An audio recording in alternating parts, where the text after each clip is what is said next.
how do you think people would have described you while you were in school? Quiet, and I suppose responsible. Quiet and responsible. Yeah, I was not responsible. I was quiet. So I'm guessing you would not have described yourself that way. I had a lot of self issues. I didn't view myself as any kind of good in any kind of good sense. I had a lot of issues growing up with my identity and who I was as a person. It took me a long time to get to the point I am right now. But yeah. Lindy Samuel, born and raised in St. Lucia, one of 4 children, a bubbly, hard-working person who, like many of us, grew up with a lot of self-doubt. Growing up feeling isolated and often out of place wasn't easy, but she has learned a lot of life lessons along the way and is eager to share her story with us today. So, welcome, Lindy. I grew up in Ciceron. That's in Castries. I grew up with my mom and dad. My mom's family originated from Miku Dennery. My grandmother was the sister of George Eiffel Charles. I live in the area with my dad's family, so it was extended. A lot of cousins and whatnot. I wasn't playing with them as much, but yeah, it was a lot of cousins, a lot of uncles, grand aunties, second, third, fourth aunties, cousins, and whatnot. So tell me, do you have any siblings? I have 3 siblings. My older brother, who's 2 years older than me, my younger brother, 2 years younger than me, and finally my little sister, who is about 9 years younger than me. And what is that family dynamic like? So were you very close to your siblings? It was, to be honest, as a child, I hated it. Because my sister came like 8 years after me. So being the only girl with 2 brothers was the most annoying thing. My brothers would tease me constantly, and I always felt prey for it. Like, it could be the smallest thing, and I would get agitated to the point of like fighting with them. As an adult, I know it was fun now, but growing up, it was irritating. I mean, we grew up in a with very religious parents, so as much as it was a lot of fun, it was a bit restricting sometimes since my parents were extra strict.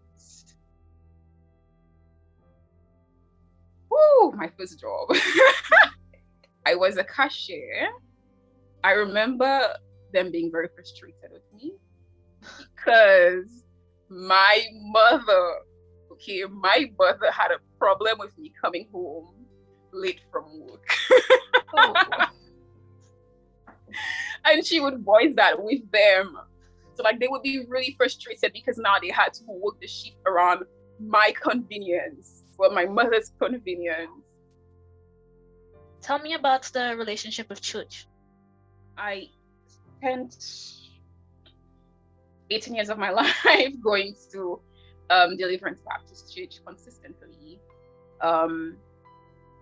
Church life for me, it was, to be honest, growing up in church, I didn't like it because it just felt like a task. Like you had to go just because your parents wanted their friends to know that, hey, my daughter's going to church. But I didn't like church, to be honest. I didn't get anything from it.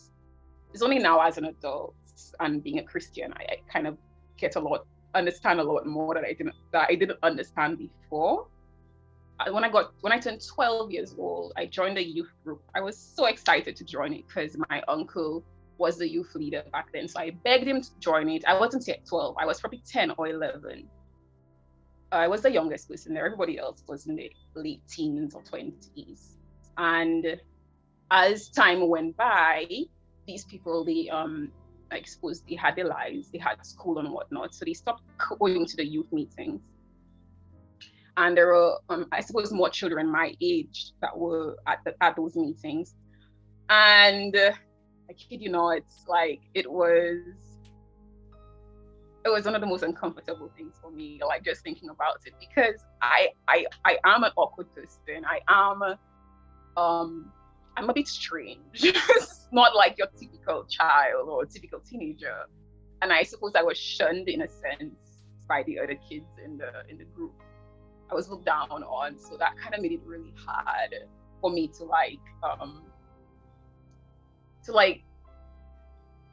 enjoy that aspect of church or of youth and stuff like that.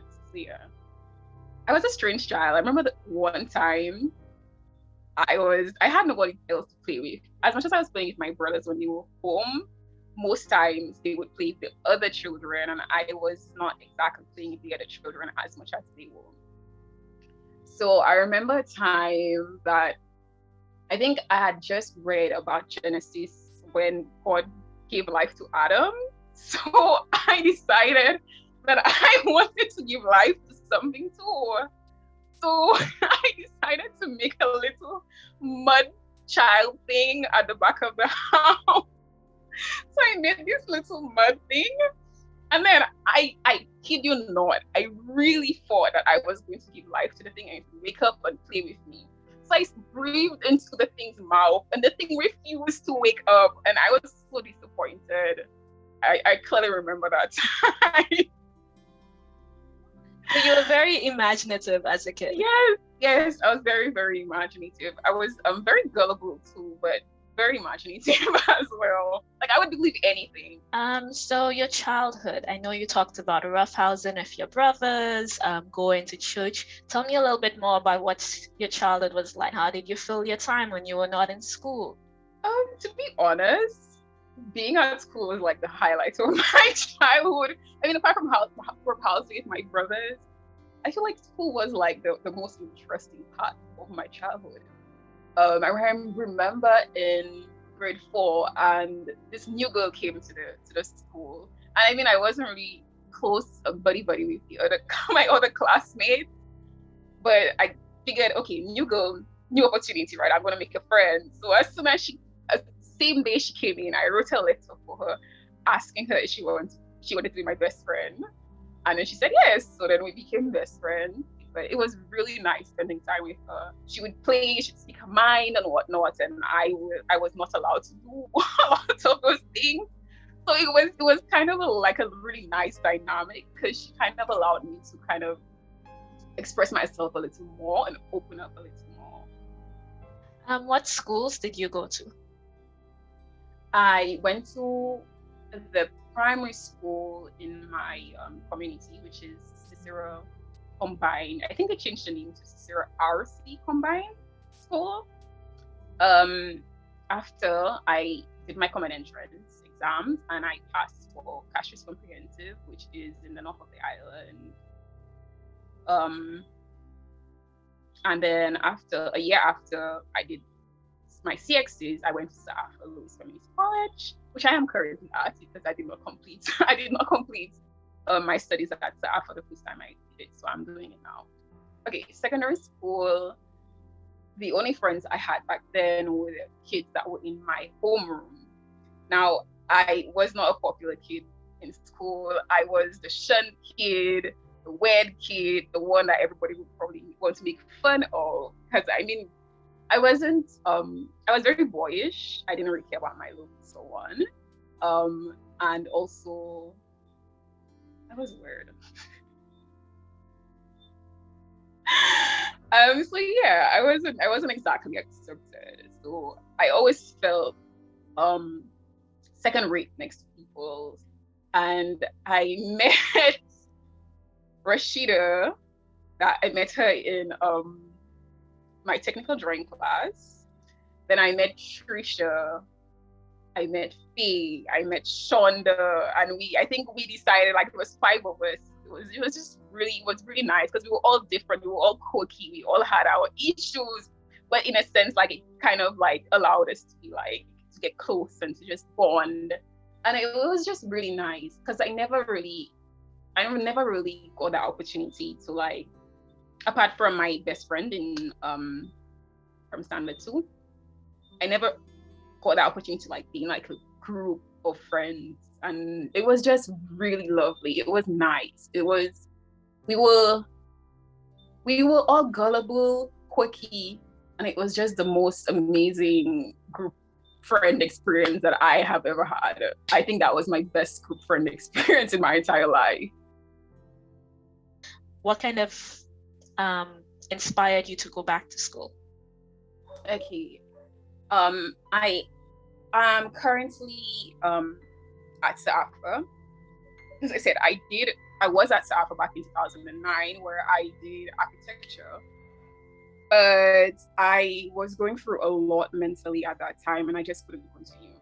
So I dropped out, and years later, I'm back.